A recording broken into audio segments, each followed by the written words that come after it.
വായിലൊക്കെ വെള്ളം വരും. അങ്ങനത്തെ ഒരു രീതിയിൽ നാട്ടിൽ വരുമ്പോൾ വാങ്ങണമെന്ന് ആഗ്രഹിച്ചൊരു പ്രോഡക്റ്റാണ് ബാത്ത് ആൻഡ് ബോഡി വർക്ക്സ്. ഞാൻ കടയിൽ പോയി കുറേ ടെസ്റ്റ് ചെയ്ത് എനിക്ക് അതിൽ ഏറ്റവും ഇഷ്ടപ്പെട്ട 5 പ്രോഡക്റ്റ് ഞാൻ വാങ്ങി. അതിൽ ഏറ്റവും ഫേവറേറ്റ് ആണ് സ്വീറ്റസ്റ്റ് സോങ്. ഇതിൻ്റെ മണം ഒരു രക്ഷയില്ലെന്ന് പറഞ്ഞാൽ ഒരു രക്ഷയില്ലാത്ത മണമാണ്. ഇതിൻ്റെ മിസ്റ്റ് മാത്രം യൂസ് ചെയ്താലും നല്ലൊരു അതിൻ്റെ ആ മണക്കുമ്പോഴേ വായിലൊക്കെ വെള്ളം വരും. അങ്ങനത്തെ ഒരു രീതിയിൽ മണമാണ്. എൻ്റെ ഇപ്പോഴത്തെ ഏറ്റവും ഫേവറേറ്റ് സാധനമാണിത്. ആൻഡ് അതിൻ്റെ തന്നെ ബോഡി ലോഷനും ഞാൻ വാങ്ങിയിട്ടുണ്ട്. ഇതും നല്ല മണമാണ്. സോ ബോഡി ലോഷനും മിസ്റ്റും കൂടി ആകുമ്പോഴത്തേക്കും നല്ല മണത്തിങ്ങനെ നിൽക്കും. നമ്മൾ എവിടെയെങ്കിലുമൊക്കെ പോവുകയാണെങ്കിൽ സെറ്റ് സാധനമായിരിക്കും. ആൻഡ് അതുപോലെ തന്നെ വേറെ 2 പ്രോഡക്റ്റാണ് 1000 വിഷസിൻ്റെ ബോഡി വാഷും ബോഡി ക്രീമും. സോ ഈ ബോഡി ക്രീം ഞാൻ മണത്ത് നോക്കിയപ്പോൾ നല്ല മണമായിട്ട് തോന്നി. പക്ഷേ ഞാനത് ബോഡിയിൽ ഇട്ടപ്പം അതിൻ്റെ സ്മെല്ല് ചെറുതായിട്ടൊന്ന് ചേഞ്ച് ആയി. എനിക്ക് ആ സ്മെല്ല് ബോഡിയിൽ ഇട്ട സ്മെല്ല് എനിക്ക് ഇഷ്ടപ്പെട്ടില്ല.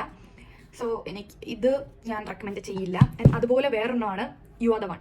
ഇതും ബോഡി വാഷാണ്. ഇതും നല്ല സാധനമാണ്. എനിക്ക് ഭയങ്കര ഇഷ്ടപ്പെട്ടു. സോ ഇതാണ് ഞാൻ വാങ്ങിയ 5 പ്രോഡക്റ്റ്. ഞാൻ ബൈ 3 get 2 ഓഫറിനാണ് വാങ്ങിയത്. പക്ഷേ ഓൺലൈനിൽ ഇതിന് ഓരോ പ്രോഡക്റ്റിനും 30% ഓഫ് ഉണ്ട്. അങ്ങനെ നോക്കുമ്പോൾ എല്ലാം കണക്കാവും. സോ നിങ്ങളുടെ ഫേവറേറ്റ് സാധനം കമൻറ്റ് ചെയ്യും.